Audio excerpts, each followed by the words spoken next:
Floricanto presenta.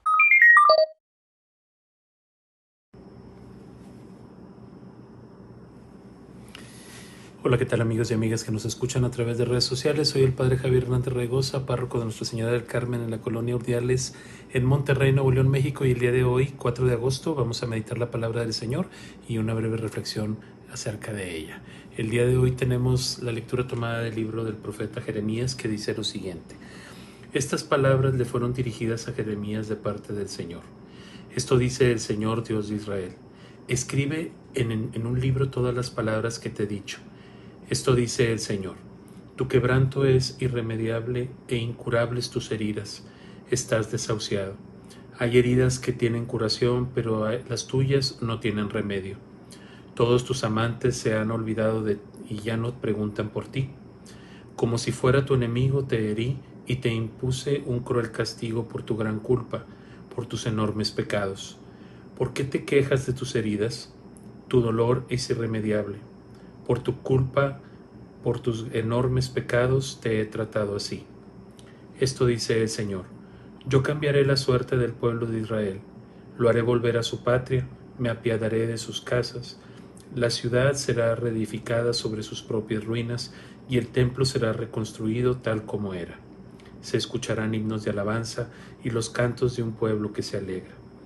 Y yo los multiplicaré y ya no serán pocos, los honraré y ya no serán despreciados, sus hijos serán como eran antes, la comunidad que está delante de mí, y yo castigaré a todos sus enemigos. Un príncipe nacerá en mi pueblo, uno de ellos mismos será su jefe. Yo haré acercarse a él, yo haré acercarse y él vendrá hacia mí, porque si no, ¿quién se atreverá a acercarse a mí? Ustedes serán mi pueblo y yo seré su Dios. Palabra de Dios. Te alabamos, Señor. Al Salmo 101 respondemos: el Señor es nuestro Dios. Cuando el Señor reedifique a Sión y aparezca glorioso, cuando oiga el clamor del oprimido y no se muestre a sus plegarias sordo, entonces el Señor temerán todos los pueblos y su gloria verán los poderosos. El Señor es nuestro Dios. Esto se escribirá para el futuro y alabarán al Señor el pueblo nuevo, porque el Señor, desde su altura santa, ha mirado a la tierra desde el cielo para oír los gemidos del cautivo y librar de la muerte al prisionero. El Señor es nuestro Dios. Bajo tu protección, Señor, habitarán los hijos de tus siervos y se establecerán sus descendientes. Tu nombre en Sión alabarán por esto, cuando en Jerusalén a darte culto se reúnan, Señor, todos los pueblos. El Señor es nuestro Dios. Y del Evangelio según San Mateo escuchamos: en aquel tiempo se acercaron a Jesús unos escribas y unos fariseos venidos de Jerusalén y le preguntaron: ¿por qué tus discípulos quebrantan la tradición de nuestros mayores y no se lavan las manos antes de comer? Jesús llamó entonces a la gente y le dijo: escuchen y traten de comprender. No es lo que entra por la boca lo que mancha al hombre, lo que sale de la boca es lo que mancha al hombre. Se le acercaron entonces los discípulos y le dijeron: ¿sabes que los fariseos se han escandalizado de tus palabras? Jesús les respondió: las plantas que no haya plantado mi Padre Celestial serán arrancadas de raíz. Déjenlos, son ciegos que guían a otros ciegos, y si un ciego guía a otro ciego, los dos caerán en un hoyo. Palabra del Señor.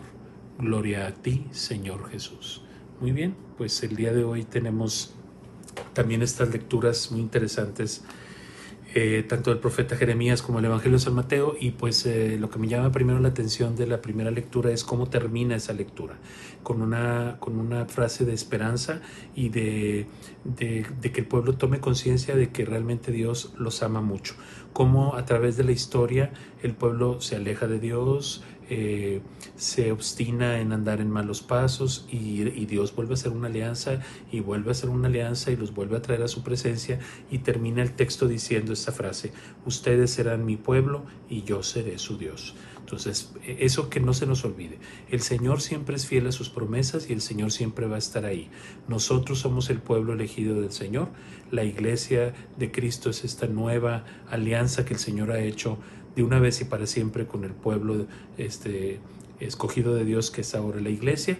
Y bueno, pues nosotros lo que nos tenemos que preocupar ahora es de tratar de mantener siempre esta alianza. Ya esta alianza no se puede romper, por supuesto es una y es para siempre, que fue la muerte y resurrección de Jesús. Pero tenemos que seguir cuidando nuestra vida de la gracia, como ya alguna vez lo hemos platicado. No podemos confiarnos y decir, pues ya estamos salvados y ahora ya ahí la dejamos y no importa que pequemos, no. O sea, hay que seguir manteniendo la vida de la gracia y hay que seguir esforzándonos por ser mejores. Y en el Evangelio, pues también Jesús recalca algo que ya sabemos. Ninguna religión que quiera apreciarse como tal puede ser tomada en serio si ésta olvida lo que significa la caridad. Nuestra religión cristiana católica no puede centrarse solamente en los ritos. Los ritos son importantes, es decir, que vayamos a misa, que cumplamos con los preceptos, que celebremos la misa con propiedad, con entusiasmo, con orden, etc. Pero también es importante recordar que lo que importa es la caridad. Y que lejos de estar nada más recalcando los ritos, porque hay muchas personas que como los fariseos recalcan mucho los ritos, no, tienes que estar así, y tienes que ir así, y tienes que pararte así, y si no lo haces entonces estás pecando. Recordemos, las personas interiormente tienen sus formas propias de hacer oración, sus formas propias de alabar a Dios, de agradecerle a Dios sus preceptos.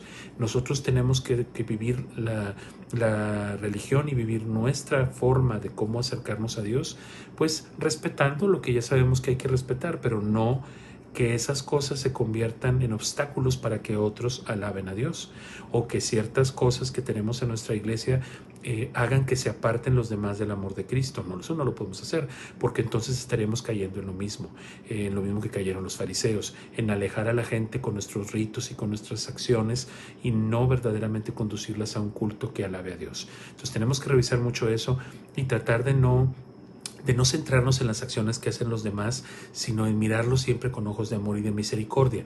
No centrarnos en lo que los demás se equivocan, porque también nosotros recordar que somos pecadores y que no tenemos por qué juzgar a los demás.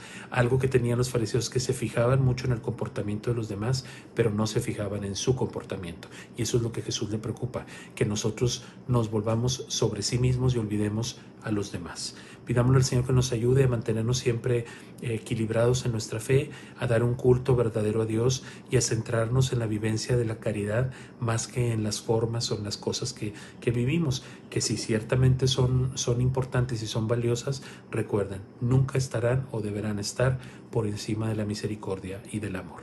Que tengas un excelente día, cuídate mucho, Dios te bendiga, chao.